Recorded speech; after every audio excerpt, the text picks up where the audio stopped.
I think there are some issues with Dr. Talwar's. So I think we proceed to the next lecture now. For the next lecture, we have a famous gastroenterologist of our town, Dr. Sunil Ladish. I think everybody knows him very well. He is one of the very popular speakers in all our clinical meetings related to gastroenterology. He is a DM in gastroenterology and professor, Department of Gastroenterology, Dr. S.N. Medical College. He won the Best Paper Award in Young Investigator Award session in ISG conference in Pune in 1998. Awarded as Veer Durgadas Rathod Samman by His Highness Jodhpur in 2016. Awarded Times Marwar Healthcare Achievers 2016 by Times of India Group, and more than 25 publications and poster presentation at various conferences.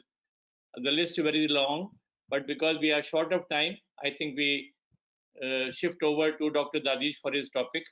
Today's he will be talking about NAFLD and the recent concepts. Over to Dr. Dadish, please. Yes. Yeah, good afternoon. Good evening, sir, and thanks for the kind introduction. Is my voice clear and you are seeing my slides? Yes, sir, we are able to see. Okay. Okay, so I'll be next 15-20 minutes, I'll be telling you something about the recent aspects of NAFLD. What are the recent advances which has come up in next decade or so. So today my focus of topic talk will be NASH in high risk population. You know what is non-alcoholic fatty liver disease? When the more than 5% of hepatocytes are infiltrated by fat, it is fatty liver. But there is no ballooning, no inflammation. So long as there is no inflammation, no ballooning, it is a simple fatty liver. When there is inflammation, it is called as steatohepatitis, or we call it as NASH. And we all know the end result of all inflammatory process is fibrosis. When there is a fibrosis, increasing fibrosis, regenerating nodules, people develop cirrhosis. And all patients who develop cirrhosis are prone to develop SCC. Another very important fact about this non-alcoholic fatty liver disease is that in NAFLD, the hepatocellular carcinoma can develop without going into a phase of cirrhosis. So this is very important. NASH patient can develop cirrhosis without, they can develop SCC without going into cirrhosis. And once they develop cirrhosis, again, the risk of SCC is very high. So it is very important to diagnose and treat them in early part of their illness. So what is the overall prevalence in our country also, and the worldwide prevalence is around 25%, means 25% of the population is affected with fatty liver. And if you talk about how many patients of fatty liver will have NASH, that is around 1/4 to 1/3 to 1/4% of. Sorry to interrupt you, sir. Sir, your webcam has.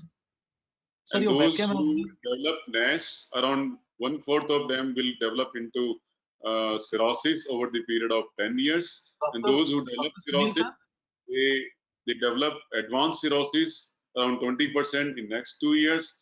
And those who have advanced cirrhosis will decompensate around 20% in next 2 years. So once there is a fibrosis, there is a rapid progression of this liver disease into cirrhosis and decompensation, as well as hepatocellular carcinoma. So two things are very important. One, fatty liver is not a benign disease. There are studies where the people have followed up the patients who don't have fatty liver, and those who have fatty liver, there is a significant difference in all-cause mortality as well as the cardiovascular mortality. When you compare the patient who have fatty liver and NASH, again there is an increased risk of mortality. But those who have NASH, the risk of mortality from liver disease is higher. Those who have simple fatty liver, the risk of mortality due to cardiovascular disease is higher. So NASH is, fatty liver is not a benign disease. It is associated with higher risk of death as well as complications. So what is the most important risk factor for developing mortality or developing complications in patients with NASH? It is the fibrosis. If all the patients with cirrhosis, NASH, if you diagnose them to have fibrosis, they will develop further complications. So in a patient with fatty liver, you are looking for whether they have NASH or not. or you're looking for whether they have fibrosis or not. Because once they have fibrosis, the mortality is sky shoots. It goes to around 25%, very high mortality if they have fibrosis. So Okay, in a that is person, the webcam is not working. Just click on the yes, webcam so that I can see you. okay. Webcam. The third icon, yeah, now it is visible. Thank you. Please carry on. My voice is okay, sir? Yes, it is perfect now. Okay, okay, thank you. So we have to look for fibrosis in a person with who's having NASH. If they have fibrosis, there is high risk of mortality. Another very important thing is, so where to look for fatty liver in a given population. If you talk about a physician's practice, you have to look for fatty liver disease in patients who come to you with obesity, a person who has got dyslipidemia, who has diabetes syndrome, who has any component of metabolic syndrome, or a person who is having PCOS. In all these category of patients, the risk of finding fatty liver as well as NASH and the advanced fibrosis is very high. So you have to screen these group of people. What does guidelines says? The American guidelines as well as the European guidelines says the people who have type 2 diabetes, the people who have a high cardiovascular risk should be screened for the presence or absence of fatty liver as well as NASH to look for the presence of advanced fibrosis and the advanced liver disease. Do they have any clinical presentation? Almost no. Most of the people who have fatty liver are asymptomatic. Fatigue is a frequent presentation, but not many of them complained about it. It is just a incidental finding because of abnormal liver enzymes, or for some other reason you have got the sonography done, you find the bright liver, or incidentally it's a hepatomegaly, or in people who have cardiovascular or metabolic syndrome, diabetes, obesity, while statin monitoring, you find abnormal liver enzymes, or with annual reviews, you find them to have fatty liver on imaging. So no clinical presentation. Even normal liver enzymes does not rule out the presence or absence of NASH, because a normal AST, ALT does not correlate very well with the liver cirrhosis or liver fibrosis or even the NASH. So people, even if they have normal enzymes, they can have advanced liver disease. How to evaluate? First step is to look for the other causes of fatty liver, whether they are taking alcohol. A person with hepatitis C infection, especially genotype 3, they have a lot of fatty liver. This should be ruled out. Lipodystrophy, other drugs causing fatty liver, malnutrition, and there are certain hereditary disorders causing fatty liver disease should be ruled out before labeling a person who's having non-alcoholic fatty liver disease. So how to evaluate them? Once you find them, they have fatty liver, how to proceed further? I told you the most important point for a clinician is to look for whether they have fibrosis or no fibrosis. To look for fibrosis, you don't have to do liver biopsy. You don't have to do any other big investigation. Just go for simple clinical scores. There are two scores, NAFLD fibrosis score, NFS, or FIB4. I'll tell you how to calculate these two simple scores based, while you are in your clinic. And then once you have these abnormal scores, you can go for fibroscan test to confirm whether they have fibrosis or not. And all these things are to be done very importantly in patients who have metabolic syndrome or any other component of metabolic syndrome, especially diabetes mellitus. To do liver biopsy or non-liver biopsy will differentiate whether the person has fatty liver alone or whether they have fatty liver with inflammation. For a clinician, you are not concerned. You are concerned with whether they have fatty liver with fibrosis, because if they have fibrosis, they are at risk of developing advanced liver disease. They have inflammation, then you should treat them. So it is finding out inflammation. The response to inflammation is important for clinical studies, for studying various drugs, where you want to see the effect of these drugs in your given patient. So in routine clinical practice, liver biopsy is not indicated. You just have to look for these simple fibrosis scores. So what are these scores? There are two scores I told you, NFS, FIB4. They take into consideration the age, liver enzymes, platelet count, BMI, albumin, and whether the person has diabetes or no diabetes. Based on these 6-7 parameters, you calculate the NFS. This NFS has got very high negative predictive value, means they are very important in ruling out the presence of fibrosis.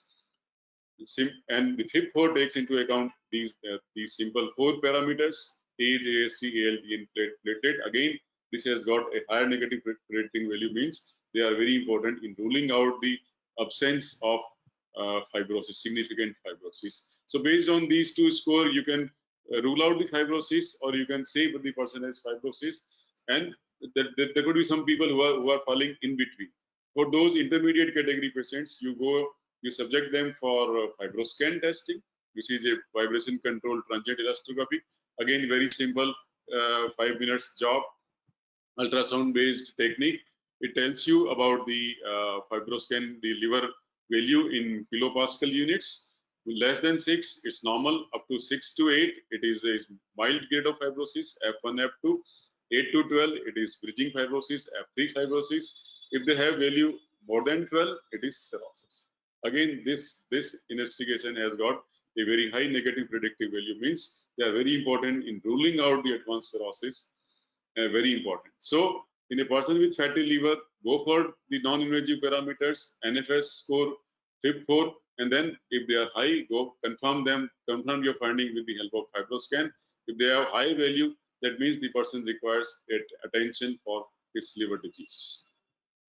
How to treat them? Once you find them, they have NASH, they have high fibrosis, how to treat them? What are the goals of therapy? First, you have to prevent the liver-related mortality and morbidity. Very important, you have to also prevent the cardiovascular morbidity and mortality, which is very common in these two categories of patients. I told you earlier, a person with plain NASH will have higher cardiovascular mortality and morbidity. A person with NASH and advanced fibrosis will have equally important liver-related morbidity and mortality. So you have to target these two things simultaneously.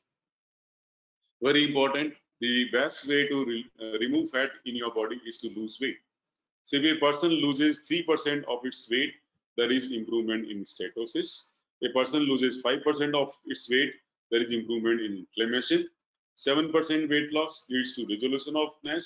Very important. If you can lose 10% of weight, there is fibrosis regression. You can reverse the fibrosis if you are able to lose 10% of your total body weight. But look at this.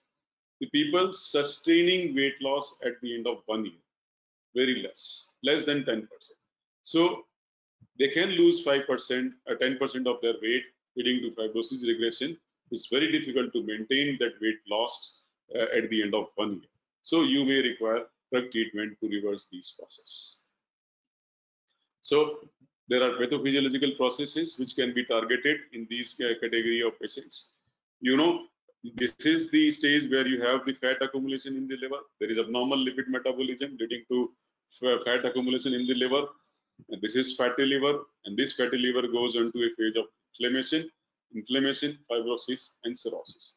Most of these drug targets are located in the early stage, because if you treat them early, you can reverse or you can prevent the occurrence of cirrhosis in these category of patients. There are various factors, various targets, the PPAR groups, GLP-1. Just now, Dr. Sharma talked about the GLP-1 agonist. There are many THR beta, again PPAR alpha delta, FXR analogs. There are many drugs which have come into practice, leading to the effect on these targets.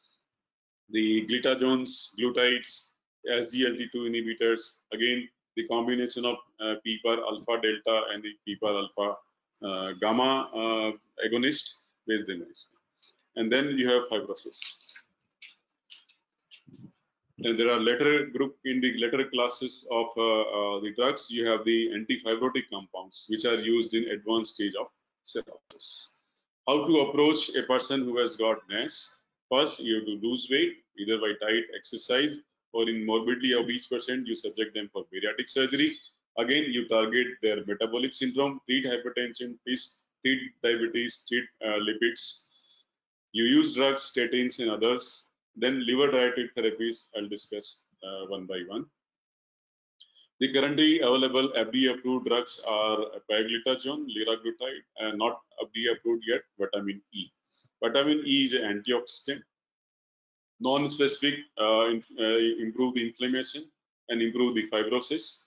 May be used in non-diabetic patients also, and biopsy-proven NASH, when used for longer period, found to be effective in reversing the fibrosis and inflammation. Same is glitazones, the PPAR gamma agonist. Prevalence trial may be used patients who have a simultaneous diabetes mellitus as well as NASH, but these two drugs has not been found to be very effective in routine practice. Again, there are side effects. Vitamin E, the dose recommended is around 800 units per day. With this higher dose, there is increased mortality, increased risk of hemorrhagic stroke, and increased risk of prostate carcinoma in long-term studies. With glitazones, we all know it causes weight gain, risk of osteoporosis, as well as risk of bladder cancer. So these agents are not routinely used in our day-to-day clinical practice. Vitamin E, yes. Glitazones, no, because if you have diabetes associated, there are better drugs available to control diabetes as well as the lipids. So what are the emerging compounds? There are many emerging compounds. The saroglitazole is a PPAR alpha gamma agonist approved in India by our DCGI. The romicetrone, triniveroc, obeticholic acid, and many others. I will discuss just few of them one by one. First, I will discuss about the saroglitazole. It is a drug which belongs to PPAR, peroxisome proliferator activating receptor agonist. We all know PPAR are the receptor of the family of nuclear receptors, which alter the metabolism of various metabolites like lipid, fat, and others. There are three predominant PPAR agonists, PPAR receptors: the alpha, the delta, and the gamma. Alpha is mainly concerned for the hepatic, the fat catabolism. The gamma is mainly for the glucose metabolism, and the delta is for fatty acid, insulin, and others. The saroglitazole is a agonist for both alpha as well as the gamma, PPAR gamma. But it has got a predominant alpha activity, which is a fat catabolism, and a little bit of gamma activity. So it's a predominant effect on fat metabolism, very less effect on glucose metabolism. So this drug is predominantly used for dyslipidemia and for liver, and it has got very little anti-diabetic effect. So it is not used as an anti-diabetic compound. What is its role in NAFLD? It has got a role at all stages of hepatic steatosis. First, where the accumulation of fat is reduced. Then it reduces the inflammation as well as the last stage of hepatic fibrosis. So it acts as all the three levels of accumulation of fat in the liver, inflammation in the liver, as well as hepatic fibrosis. So it regulates the root cause of the fatty liver disease and NASH. There are experimental studies where the people have shown in rats the improvement in liver fat as well as inflammation in patients who were given saroglitazole. We conducted a study in our department, published last year at the American College of Gastroenterology annual meeting. 1 year trial of saroglitazole, 64 patients with NASH as well as abnormal lipids with or without diabetes mellitus, and we have shown significant improvement at the end of 12 months in all the parameters, which includes triglyceride levels, cholesterol, liver enzymes, as well as the FibroScan values. This is a phase 2 trial conducted in US, America by Naga Chalasani group, published last year again in November meeting, and they also used the 4 milligram of this compound and found the significant improvement in liver enzymes, steatosis, as well as insulin resistance and lipids in patients who have NASH or NAFLD. This is a multi-center trial conducted from our country, Dr. Sareen and others. Look for the effect of this compound in NASH patients. They included 102 patients, biopsy-proven NASH, and they were given either saroglitazole or placebo, and there was a significant improvement in liver parameters. And as far as the adverse events are concerned, there is very little adverse events, and all these are very common, non-significant side effects. So this drug is generally well tolerated, and it is very effective in reducing the fat, inflammation, as well as the fibrosis. So just to summarize, saroglitazole is a dual PPAR alpha gamma agonist, reduces hepatic fat, inflammation. There are animal data, real-life data, there are histological data. This is the first drug approved by regulatory authority, DCGI, in our country for NASH. It has been time-tested drug for diabetic dyslipidemia. It is available for this indication since last 7-8 years now, and this drug does not have major side effects. Coming to the another compound, obeticholic acid. It is a bile acid analog, just like UDCA. This bile acid binds to another receptor, which is again a nuclear receptor, called FXR. This FXR receptor stimulant leads to various alterations in the cell metabolism, by which they decrease the alpha 7 alpha hydroxylate activity, reduce the bile acid synthesis, increase the export of bile acid from the hepatocytes, decrease the uptake of bile acids from within the liver, decrease lipogenesis. So in effect, they reduce the hepatic intracellular bile acid concentration. They also have the metabolic effect, thereby reducing the lipids. This drug targets the key abnormalities in patients with NASH. As we all know, in NASH, you have insulin resistance, dysregulated lipid metabolism, carbohydrate metabolism, fibrosis, as well as the cytokine release. And this drug acts at all the levers by improving sensitivity, decreasing TG synthesis, regulate glucose metabolism, and as well as also have anti-adipogenesis and anti-fibrogenic activity. There are various trials available for this compound, phase 2, phase 3 trials. But this drug, although have been approved for the use in PBC, primary biliary cholangitis patients, but it has not yet been approved for NASH patients. It is in pipeline.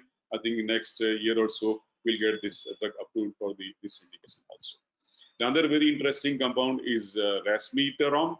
We all know thyroid hormone is released from the thyroid gland with the influence of thyroid stimulating hormone.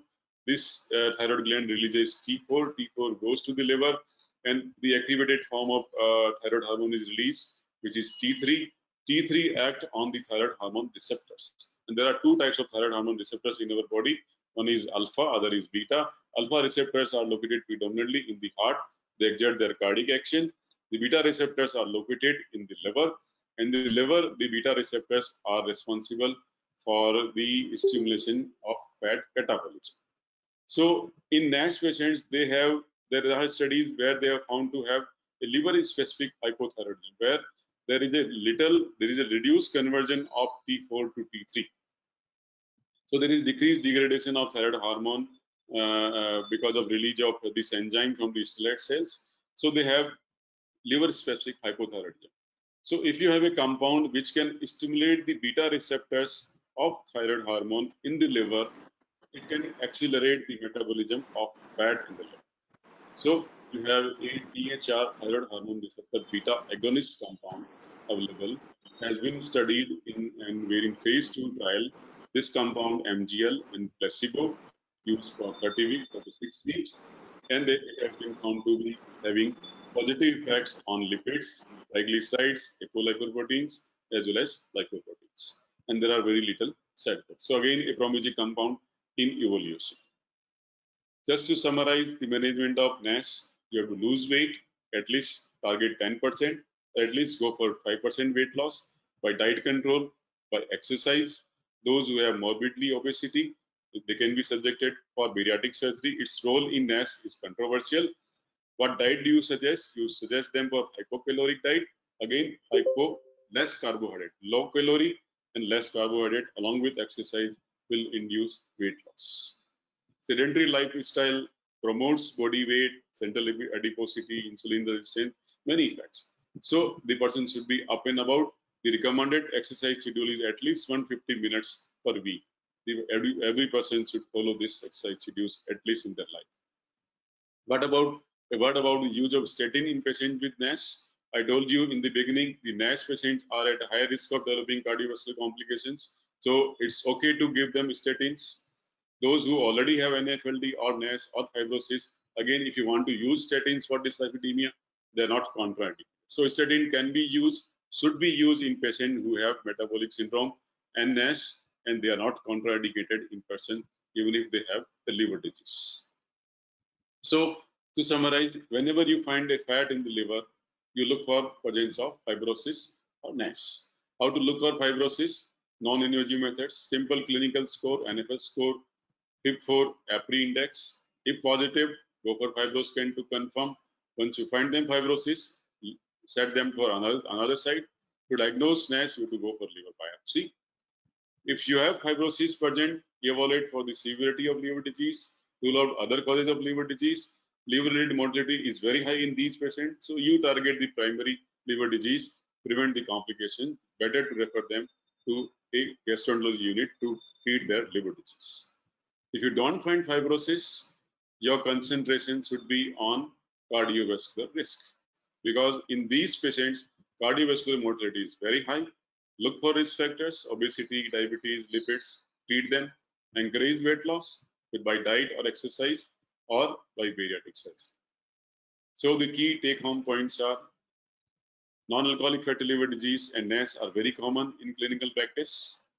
NAS is not a benign disease. It can progress to NAS and to fibrosis and cirrhosis.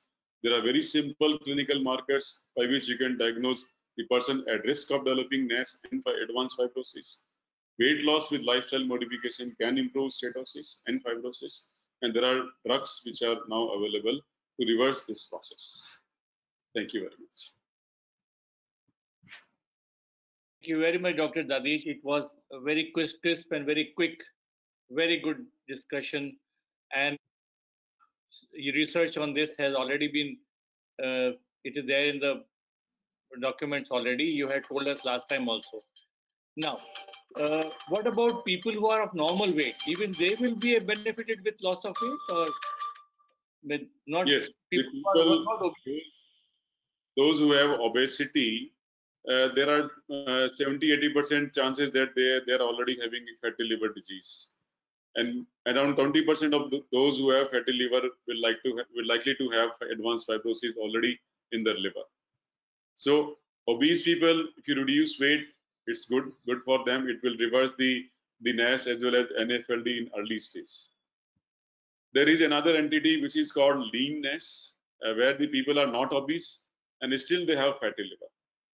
So in these people, if you encourage them for exercise, even if they don't lose weight, the exercise improve the fat metabolism in a positive way, and it will in a way reduce the fatty infiltration as well as NAS and the occurrence of fibrosis in these group of patients. Yes. And then the fatty liver disease patient, if they have diabetes, I think I suggest to all physicians to prefer to use SGLT2 inhibitors and GLP-1 agonists, because these two group of compounds, they are likely to have multi-pronged actions. They will have effect on liver also, apart from their anti-diabetic effect. So they will take care of the liver, they will take care of other organs also, and they will take care of diabetes also.